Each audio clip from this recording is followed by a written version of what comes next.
Praise the lord.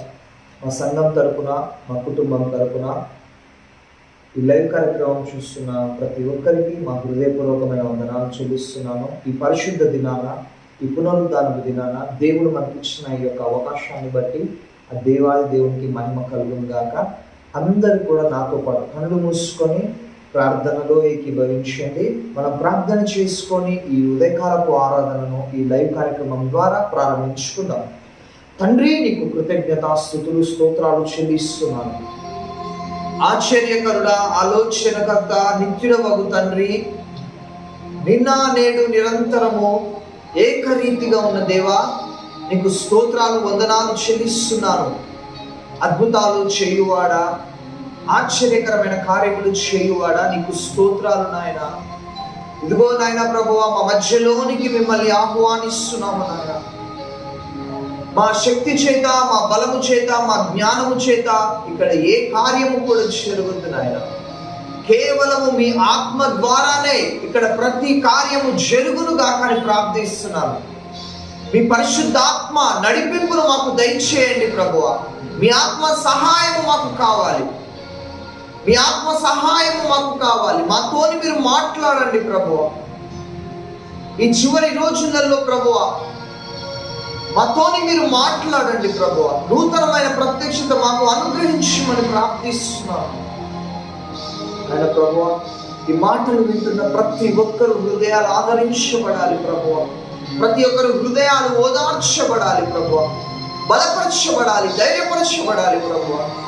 ఈ రీతిగా మీ కృపను, కాపుదలను మాకు అనుగ్రహించమని ఈ కార్యక్రమం అంతా కూడా ఏ డిస్టర్బెన్స్ లేకుండా మీ నామానికి మహిమకరంగా జరిపించమని యేసుక్రీస్తు నామంలో అడుగుచున్నాము తండ్రి, ఆమేన్. మనమందరము కూడా పాట పాడుకుంటూ ఆ పరిశుద్ధాత్మ దేవుణ్ణి మనము మహిమపరుద్దాం.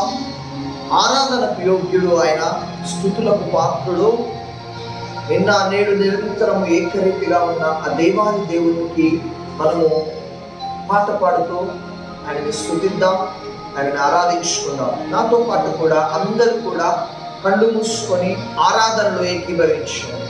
Thank you Holy spirit.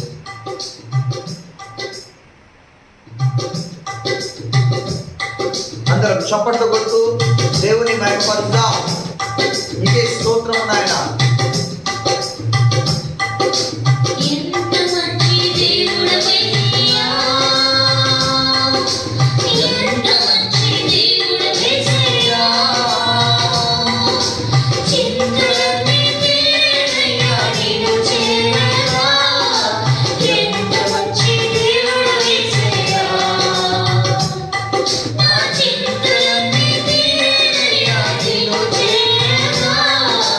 Yeah.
అందరము చప్పట్లు కొడుతూ దేవుని మహిమపరుద్దాం. ఆయన గొప్ప దేవుడు, ఆయన సర్వోన్నతుడు, నిన్ను ఎల్లప్పుడూ కాచి కాపాడే దేవుడు, ఆయన నిన్ను ఆదరించే దేవుడు, ఆయన నిన్ను బలపరిచే దేవుడు.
స్తోత్రాలు.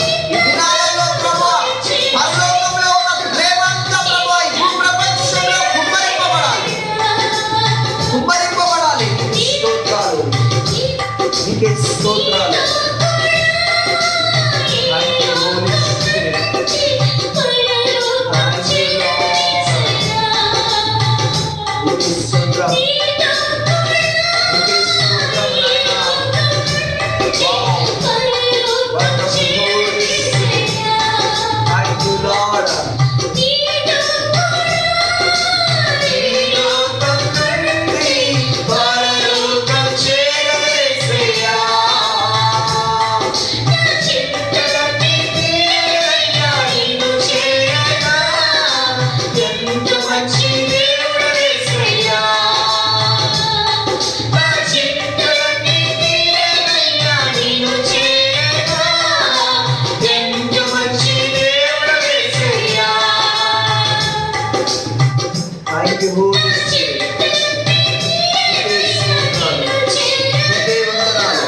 పరిశుద్ధాత్మ మన మధ్యలో సంచరిస్తున్నాడు.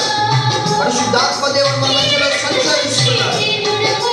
ఆయన ఆత్మ, ఆయన మేఘము, సుదీన మేఘము మన మధ్యలో కుమ్మరింపబడుతుంది. లైవ్ చూస్తున్న నీవు ఈ గృహంలో పరిశుద్ధాత్మ సన్నిధి కుమ్మరింపబడుచున్నది.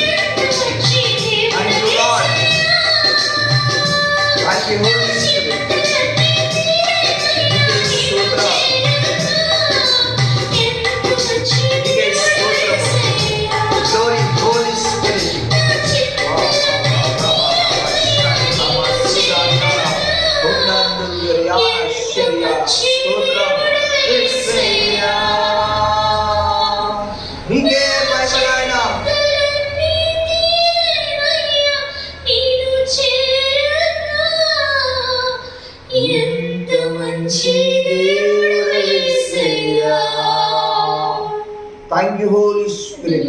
పరిశుద్ధుడా నీకు స్తోత్రాలు స్తోత్రాలు స్తోత్రాలు స్తోత్రాలు. మీరు మా మధ్యలో సంచరిస్తున్న విధానాన్ని బట్టి నీకు వందనాలు, కృతజ్ఞతాస్తుతులు. ప్రభువా ఈ ఆరాధన అంతా కూడా నాయన మీకే సమర్పించుకుంటూ, ఈ ఆరాధన అంతా కూడా మీకే, మీ సన్నిధికి చేర్చున్నామని నమ్ముచున్నాం ప్రభువా. నాయన మేము ఒట్టివారము, మీ ఆత్మ సహాయం లేనిది మేమేం చేయలేం, మీ తోడు లేనిది మేమేం చేయలేం నాయన. ఇదిగో నాయన మీరు ఆరోహణం అయిపోయినప్పుడు, ఓ లార్డ్ మమ్మల్ని యుగ సమాప్తి వరకు నేను మీకు తోడుగా ఉంటానని వాగ్దానం చేసిన దేవుడు. అటు రీతిగానే ప్రభువా మీరు మాకు తోడుగా ఉన్నందుకు నీకు వందనాలు, స్తోత్రాలు ప్రభువా. యేసయ్యా ప్రజలతో మీరు ఏం మాట్లాడాలనుకుంటున్నారు? మీరు ప్రాణం కన్నా ఎక్కువ ప్రేమించిన మీ బిడ్డలతో ఏమి మాట్లాడాలనుకుంటున్నారు ప్రభువా? ఇదిగో నాయన నాలో నుంచి మీరు మాట్లాడండి ప్రభువా. కొత్త విషయాలు మాతోని మాట్లాడండి, మమ్మల్ని బలపరచమని యేసుక్రీస్తు నామంలో అడుగుచున్నాము తండ్రి, ఆమేన్. Praise the lord. మనము వర్తమానంలోనికి వెళ్దాము. దయచేసి అందరూ కూడా వాక్యము వినేటప్పుడు ప్రార్థనా పూర్వకంగా వినండి. ఎందుకంటే దేవుడు యొక్క స్వరము మనకెప్పుడు వినపడుతుందంటే దైవజనుల స్వరంలో నుంచి దేవుని స్వరం అనేది మనకి వినపడుతుంది. దైవజనుడు ఏ రోజైతే మాట్లాడతాడో, వర్తమానం అందిస్తాడో, దైవజనుడిని వాడుకొని పరిశుద్ధాత్మ దేవుడు అతనిలో నుంచి మాట్లాడాలని ఇష్టపడతాడు. వినడానికి నువ్వు కూడా ఇష్టపడు. ఎందుకంటే నీ పరిస్థితి ఏమిటో దేవునికి తెలుసు, నీ స్థితిగతులు ఏమిటో దేవునికి తెలుసు. నువ్వు ఏ విషయాన్ని బట్టి ఎంత కృంగిపోతున్నావో, ఏ ఆలోచన బట్టి ఎంత కుమిలిపోతున్నావో, ఎంత వేదన అనుభవిస్తున్నావో, ఏ విషయంలో నువ్వు పడి లేస్తూ ముందుకు వెళ్తున్నావో, ప్రతి ఒక్క విషయము పరిశుద్ధాత్మ దేవునికి తెలుసు. ఆ పరిశుద్ధాత్మ దేవుడు ఈ అంత్య దినములలో, ఈ అపాయకరమైన కాలములలో, ఈ పునరుద్ధానపు దినమున ఆ దేవాది దేవుడు నీతోని మాట్లాడాలని ఆశపడుతున్నాడు. నువ్వు అనుకోవచ్చు, నువ్వు ఎన్నో సంవత్సరాలు తరబడి నువ్వు ఒక అంశం గురించి ప్రార్థన చేయొచ్చు. దేవుడు నా ప్రార్థన వింటుండా, దేవుడు నా ప్రార్థన వినట్లేడా, దేవుడు వినట్లేడు, నా ప్రార్థన వినట్లేడు, అందుకే కార్యం జరగట్లేదా నువ్వు అనుకోవచ్చు ఎన్నో సందర్భాలలో. కానీ దేవుడు తగిన సమయం నందు నేను హెచ్చించడానికి ఆయన సిద్ధంగా ఉన్నాడు, నేను ఆశీర్వదించడానికి సిద్ధంగా ఉన్నాడు. కాబట్టి ఈ మాటలు వింటున్న నీవు మన వర్తమానంలోనికి వెళ్దాం. ఈ దిన అంశము భూదిగంతముల వరకు సాక్షి బిడ్డలుగా పొందుట. హల్లెలూయా. భూదిగంతముల వరకు సాక్షులుగా ఉండమని 2000 సంవత్సరాల క్రితము పరమాత్ముడే నరవతార రూపమెత్తి ఈ భూలోకానికి వచ్చి తన శరీరాన్ని అంతా కూడా నీ కోసము నా కోసము కల్వరి శిలువలో కార్చి మరణించి శిలువ మరణాన్ని పొంది తిరిగి మరలా లేచి 3వ దినమున లేచి తన శిష్యులకు ఆయన కనపరుచుకొని ఆ శిష్యులతోని చివరిగా అన్న మాట ఏమిటి అంటే, నా ప్రేమను, నా త్యాగాన్ని, నా కనికరాన్ని, నా జాలిని నీవు వెళ్ళి యావత్ ప్రపంచానికి పరిచయం చేయి. భూదిగంతముల వరకు నీవు నాకు సాక్షిగా నిలబడు అని పరిశుద్ధాత్మ దేవుడు ఆ యేసయ్య శిష్యుల దగ్గర ఆశపడినాడు. మనం బైబిల్ గ్రంథం తెరిచినట్లయితే అపోస్తుల కార్యములు 1వ అధ్యాయం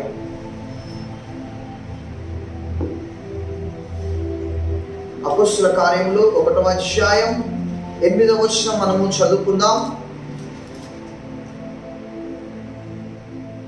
ఆయనను పరిశుద్ధాత్మ మీ మీదికి వచ్చినప్పుడు మీరు శక్తి నొందుదురు గనుక మీరు యెరూషలేములోని యూదయ సమరయ దేశములు ఎందరిట భూదిగంతముల వరకు నాకు సాక్షులైందురని వారితో చెప్పాను. పరిశుద్ధాత్మ దేవుడు, నువ్వు ఆత్మీయ జీవితం ప్రారంభించినావు.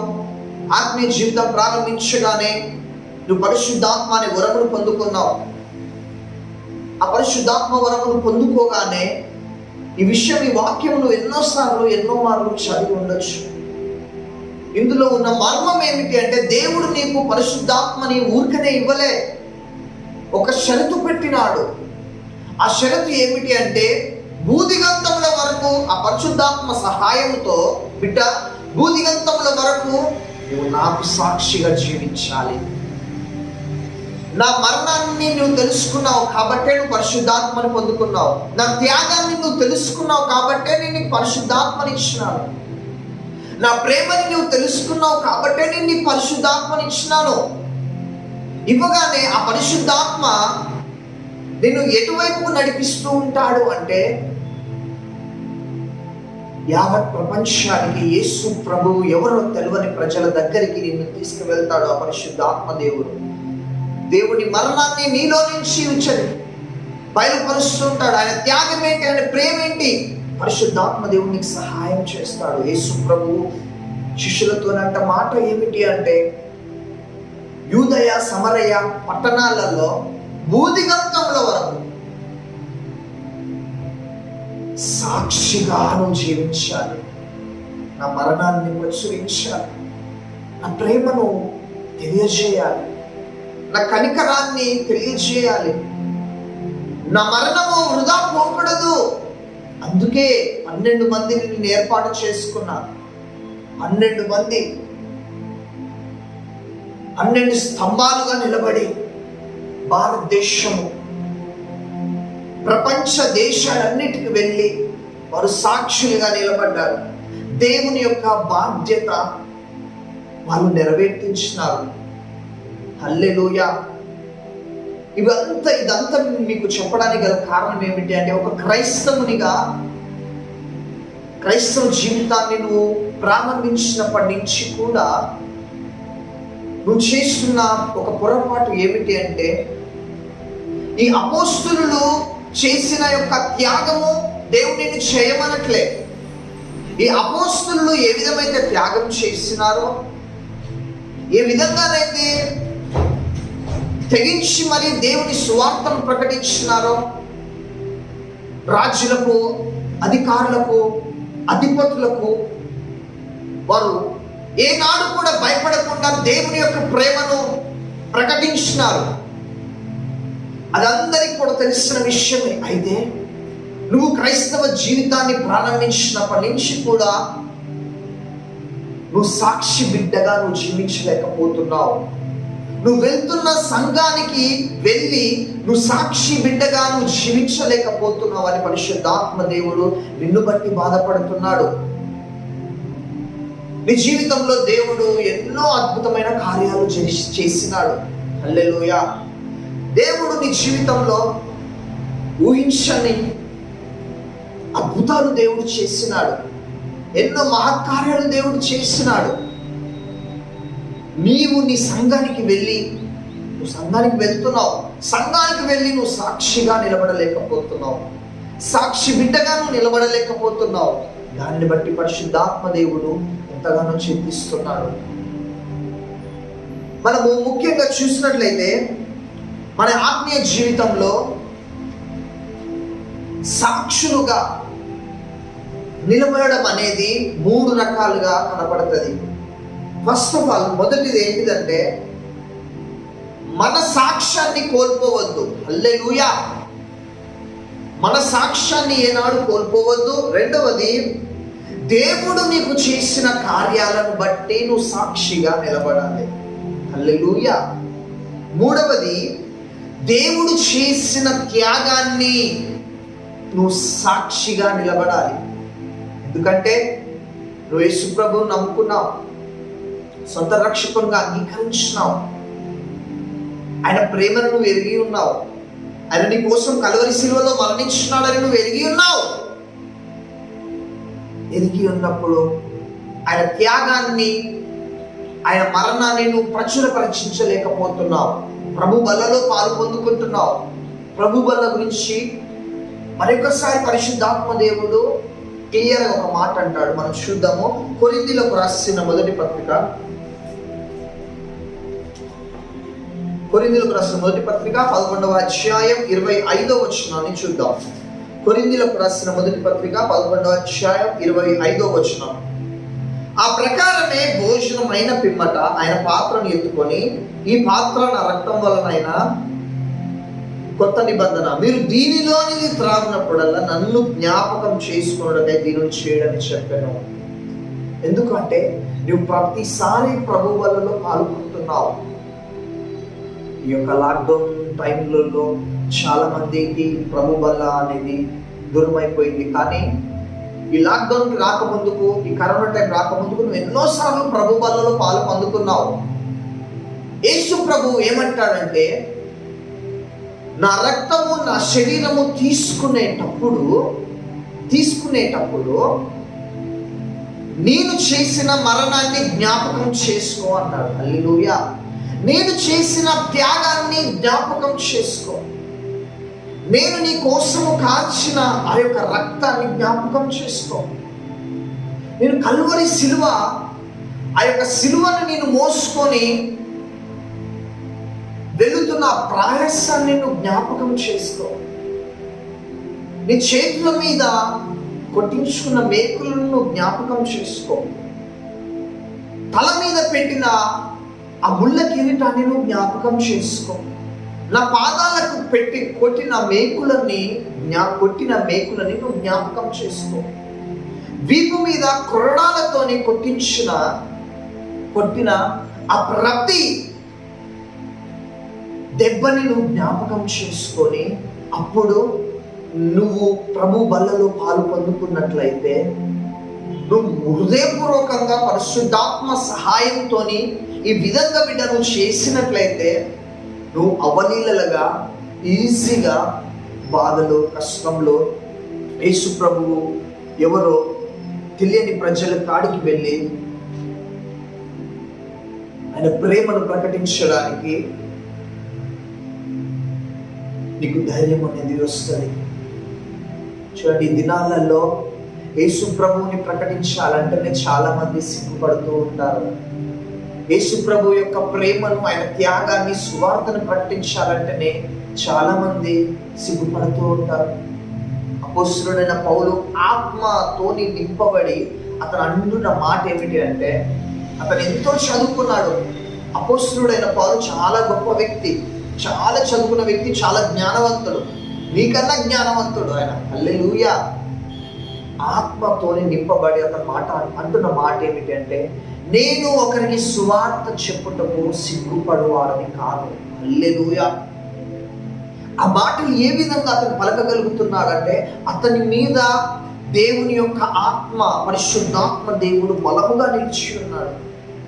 పరిశుద్ధాత్మ దేవుడు బలంగా నిలిచి ఉన్నాడు కాబట్టి ఆత్మ తీవ్రతతో అతను ఆ విధంగా మాట్లాడగలుగుతున్నాడు. కానీ నీకు దేవుడు, అపోస్తలుడైన పౌలుకి ఇచ్చిన పరిశుద్ధాత్మనే దేవుడు నీకు ఇచ్చినాడు బిడ్డ. నిజంగా దేవుడు నీకు ఇచ్చినాడు. ఆయన సర్వాంతర్యాన్ని అందరినీ ఒకే విధంగా ప్రేమించే మహోన్నతుడు. కానీ నీ ప్రవర్తన వల్ల పరిశుద్ధాత్మను త్రోసివేసి, దేవుని యొక్క ఆత్మను త్రోసివేసి, అట్లీస్ట్ కనీసం నువ్వు నీ సాక్ష్యాన్ని కూడా కాపాడుకోలేని పరిస్థితిలో నువ్వు జీవిస్తున్నావు. జ్ఞాపకం చేసుకో, నీ సాక్ష్యాన్ని నువ్వు కోల్పోతున్నావు. ఎన్నో మార్లు దేవుడి గురించి నువ్వు సాక్ష్యం చెప్పడం కాదు, నీ ఆత్మీయ జీవితంలో కొన్ని సార్లు నీ సాక్ష్యాన్ని కోల్పోతున్నావు. ఆ విధంగా నువ్వు నడుచుకుంటున్నావు, ఆ విధంగా ప్రవర్తిస్తున్నావు. దేవుడు ఎంతో బాధపడుతున్నాడు బిడ్డ, ఎదురు చూస్తున్నాడు. నీ సాక్ష్యం ఏ విషయంలో కోల్పోతున్నావు తెలుసా? వాళ్ళ గురించి, వీళ్ళ గురించి చెడ్డగా మాట్లాడుతూ, ఒకరి గురించి మాట్లాడుతూ, తప్పుగా మాట్లాడుతూ, లోపల నీ హృదయంలో అంతా కూడా క్రోధము, కోపము, కుళ్ళు, ద్వేషము, అసూయ ఇవన్నీ నీలో పెట్టుకుంటూ ఆ స్వభావాలన్నీ, ఆ దురాత్మకు సంబంధించిన స్వభావాలన్నీ నీలో యాక్టివేట్ అయిపోయి ఆ విధంగా నడవడంను బట్టి అది పరిపక్వం అయిపోయి ఆ దురాత్మ చివరికి నేను ఘోరమైన పాపంకి అప్పచెప్తుంది. అది దేవుడు ఆశపడుతున్నది కాదు బిడ్డ. అది పరిశుద్ధాత్మ దేవుడు ఆశపడట్లేదు ఆ విషయాన్ని. పరిశుద్ధాత్మ దేవుడు నీ నుంచి ఆశపడేది ఏమిటి అంటే, మొదటిగా నీలో ఉన్న, నీకు దేవుడు ఇచ్చిన ఆత్మీయతను బట్టి నీవు సాక్షిగా నిలబడాలి. నీ సాక్ష్యాన్ని మొదటిగా కోల్పోవద్దు. నువ్వు సాక్షి బిడ్డగా జీవించాలి.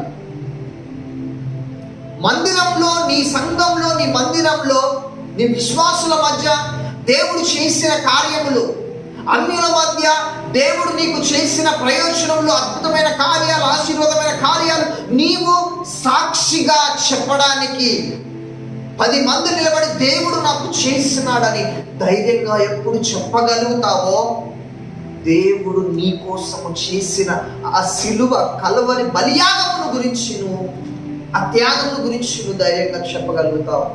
చాలాసార్లు మనం చూస్తుంటాం, సంఘాలలోకి ఎంతో మంది విశ్వాసులను చూస్తుంటాం. దైవజనులు సాక్ష్యాల సమయము, దేవుడు నీకు చేసిన కార్యాలు ఏవైతే ఉన్నాయో అవన్నీ కూడా సాక్ష్యాలు చెప్పాలనుకునే వాళ్ళు ఎంతమంది అయితే ఉన్నారో దయచేసి రావాలని దైవజనులు సమయం ఇచ్చినప్పుడు, దేవుడు నీకు ఎన్నోసార్లు, ఎన్నో మార్లు అద్భుతాలు చేస్తున్నాడు నీ జీవితంలో, చెప్పాలని ప్రేరేపణ ఉంటుంది. కానీ అక్కడనే నువ్వు ఆగిపోతావు. చెప్పాలనుకుంటావు, ఏదో ఒక భయం వెంటాడి అక్కడనే ఆగిపోతావు. దానికి గల కారణం ఏమిటి అంటే, నిన్ను సాక్ష్యాన్ని చెప్పనివ్వట్లేడు అపవాది. ఎందుకంటే నువ్వు మొదటిగా నీ సాక్ష్యాన్ని కోల్పోతున్నావు. ఈ విధంగా ప్రవర్తించి అపవాదికి లోబడి నీ సాక్ష్యాన్ని నువ్వు కోల్పోతున్నావు. అందుకే నువ్వు చెప్పలేకపోతున్నావు సంఘాలలో.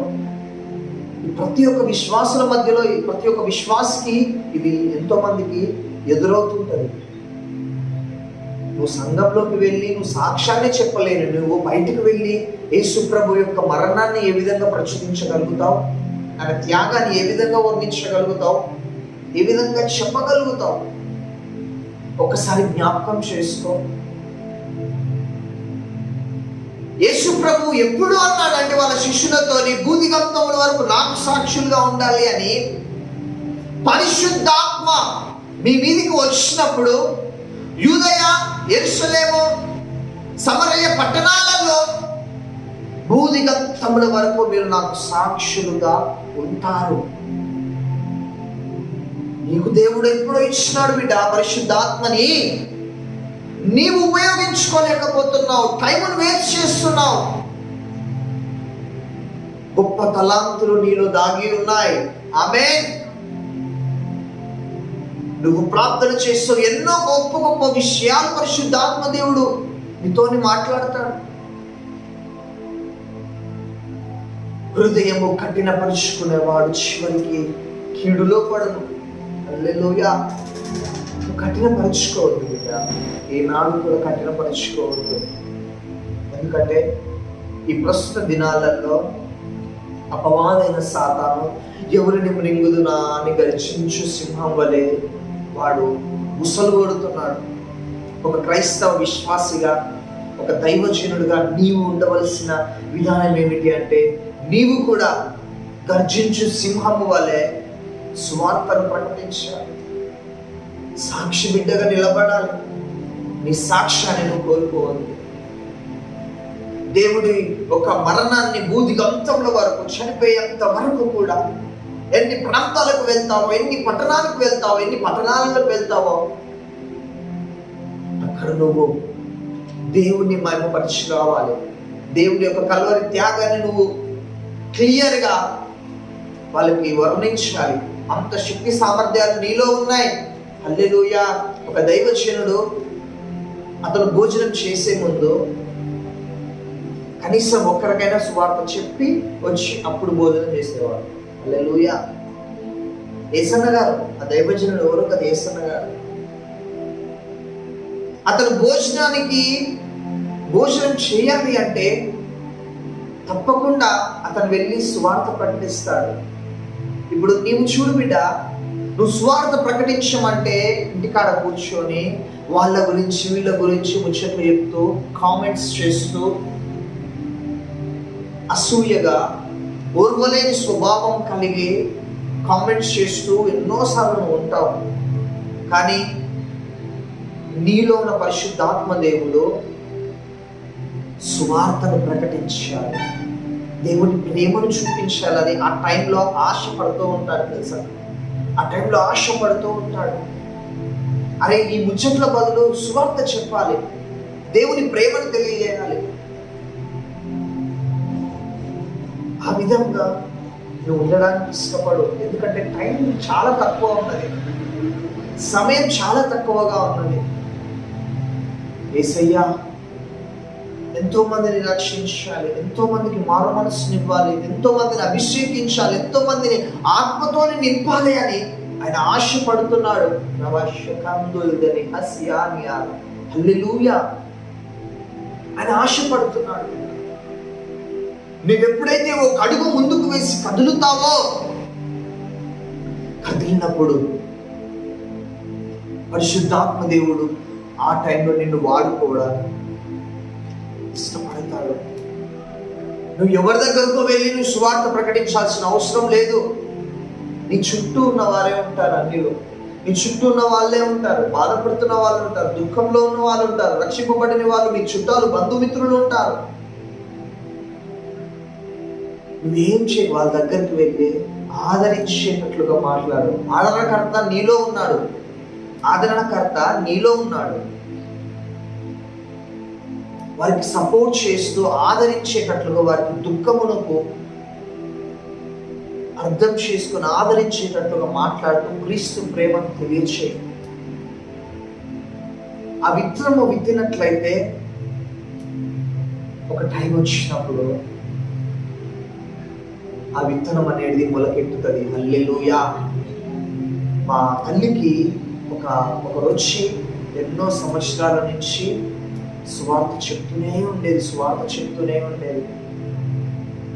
హఠాత్తుగా ఒకరోజు మా తల్లి గారికి ఆ మాటలు గుర్తొచ్చి, ఎవరు సహాయం చేసేటోళ్ళు లేరు, ఆర్థిక ఇబ్బందులలో కూరుకుపోయినాం, ఎన్నో ఇబ్బందులు ఎదురవుతున్నాయి, అన్ని వ్యతిరేకతలే, ఏం అర్థం కావట్లే, ఏడుస్తుంది. ఆ టైంలో అట్లనే కూర్చొని యేసు ప్రభువా అనే నామమును బట్టి ప్రార్థన చేస్తుంది అంతే. ఆ తర్వాత నుంచి కూడా ఇంట్లో అన్ని మిరాకిల్సే, అద్భుతాలే జరుగుతున్నాయి. అద్భుతాలు జరగడం బట్టి ప్రార్థన మీద మా తల్లి గారికి ఇంకా ఆశ పెరుగుతుంది, ఆసక్తి పెరుగుతుంది. ఆయన చేసే దేవుడు, ఆయన ఆశీర్వాదం ఇచ్చే దేవుడు, ఆయన మాటలు వినే దేవుడు, ప్రార్థన ఆలకించే దేవుడు అనే బలమైన విశ్వాసం మా తల్లి గారికి కలిగింది. ఎవరి మీద ఆధారపడడం మానేసింది. ఆధారపడట్లే, ఎవరి సలహాల మీద ఆధారపడట్లే.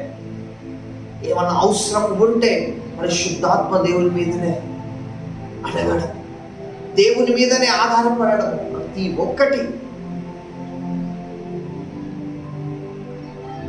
ఈ విధంగా మాకొకరు సువార్త చెప్పినారు. నీ జీవితంలో కూడా ఆ ఒకరే నువ్వు. ఎంతో మంది సమస్యలతో ఉన్న వారు ఉన్నారు, వారి దగ్గరికి వెళ్ళు, ప్రభు ప్రేరేపిస్తున్నాడు. నేను ఎన్నో మార్లు నేను ప్రేరేపిస్తూ ఉన్నాడు. వెళ్ళు, మాటలు చెప్పు, సువార్తను ప్రకటించు. ఆయన ప్రేమను, ఆయన త్యాగాన్ని, ఆయన మరణాన్ని, ఆయన నేను ఏ విధంగా ప్రేమిస్తున్నాడు, నువ్వు ఎంత ఘోర పాపి అయినా సరే ఆయన నేను ఏ విధంగా ప్రేమిస్తున్నాడు. ఒక తల్లి కూడా ప్రేమించు, ఒక తండ్రి కూడా ప్రేమించు, ఒక స్నేహితులు కూడా ప్రేమించడు. అంత గాఢాతిగారంగా ఒక్క యేసయ్య నిన్ను ప్రేమిస్తున్నాడని వర్ణించు, తెలియజే వాళ్ళకి. నశించి నరకానికి పోవడము దేవుని చిత్తము కాదు. నిన్ను దేవుడు పరిశుద్ధాత్మనిచ్చి, గొప్ప గొప్ప తలాంతులు ఇచ్చి, వివేచననిచ్చి, దర్శనాల రూపకంగా, కళల రూపకంగా దేవుడు నీతో మాట్లాడడానికి గల కారణం ఏమిటి అంటే, నశించిపోతున్న ఆత్మలకి నువ్వు వెళ్ళి సువార్తని ప్రకటించాలి. ఆయన ప్రేమను తెలియచేయాలి, ఆయన కనికరాన్ని తెలియచేయాలి. ఏ దేవుడు కూడా, భూలోకంలో ఎన్నో దేవులుగా పిలువబడుతున్న వారు ఎంతో మంది ఉన్నారు, కానీ నీ కోసము నా కోసమో మరణించినది ఒక్క నజరేయుడైన యేసుక్రీస్తు ప్రభువు అని క్లియర్ గా చెప్పే సామర్థ్యం నీలో ఉన్నది. పరిశుద్ధాత్మ దేవుడు నీలో పెట్టినాడు. ఆ తెలివి, ఆ జ్ఞానం నీలో ఉన్నది. ఒకవేళ చదువు రాని వాడివైనా సరే నీలో నుంచి పరిశుద్ధాత్మ దేవుడు మాట్లాడడానికి సిద్ధంగా ఉన్నాడు. అపోస్తులు ఏం చదువులు చదివినారు, ఏం పిహెచ్డీలు చేసినారు, వాళ్ళు ఏం చదవలేదు. పరిశుద్ధాత్మ సహాయం ద్వారానే భూమిని తలక్రిందులు చేస్తున్నారు. హల్లెలూయా! దేవుడు ఆ విధంగా నిన్ను కూడా వాడుకోవాలని ఆశపడుతున్నాడు. మొదటిగా నీ సాక్ష్యాన్ని కోల్పోవద్దు. రెండవదిగా దేవుడు నీ జీవితంలో చేసిన కార్యములను అన్నీ కూడా సాక్షి బిడ్డగా సంఘంలో అన్యుల మధ్యను నిలబడడానికి సిద్ధపడు. మూడవది, భూదిగంతముల వరకు యేసు ప్రభు నీ కోసం మరణించినాడని, కల్వరి శిలువలో మరణించినాడని ప్రేమ, కనికరం, త్యాగము అన్ని కూడా ఇతరులకు చెప్పడానికి. అప్పుడు నువ్వు అర్హుడవైతావు. హల్లెలూయా! అందరూ కూడా కళ్ళు మూసుకొని నాతో పాటు ప్రార్థనలో ఏకీభవించండి. పరిశుద్ధాత్మ తండ్రి, నీకు కృతజ్ఞతాస్తుతులు చెల్లిస్తున్నాను. ఇదిగో నాయన, ఈరోజు వర్తమానంలో నుంచి బిడ్డలతో మీరు మాట్లాడిన విధానాన్ని బట్టి నీకు వందనాలు చెల్లిస్తున్నాను. నాయన, ఆ బిడ్డలతో మీరు మాట్లాడినారు, నీకు స్తోత్రాలు. ఈ మాటలు వారి హృదయంలో నిలిచి ఉండేలాగా సహాయం చేయండి. ఎంతమంది అయితే వారి సాక్ష్యాన్ని కోల్పోయినారు ప్రభువా, ఎంతమంది అయితే పడిపోయినారు ప్రభువా, వారిని లేవనెత్తండి, వారిని సాక్షి బిడ్డలుగా నిలబెట్టండి ప్రభువా. భూదిగంతముల వరకు అపోస్తులు ఏ విధంగా సాక్షిగా నిలబడినారో, ప్రియ బిడ్డలు కూడా నేను నిలబడుటకు కృప, కాపుదల మీరు అనుగ్రహించమని ప్రార్థిస్తూ, నజరేయుడైన యేసుక్రీస్తు అతి శ్రేష్టమైన నామములో అడిగి వేడుకొనిచున్నాము తండ్రి, ఆమేన్. మన తండ్రి అయిన దేవుని ప్రేమ, కుమారుడైన యేసుక్రీస్తు కృప, పరిశుద్ధాత్మ సన్నిధి, సమాధానము మీకు, మీ కుటుంబాలకు దేవుని యొక్క రాకడ పర్యంతరము తోడై ఉండి నడిపించును గాక. ఆమేన్, ఆమేన్, ఆమేన్. Praise the lord.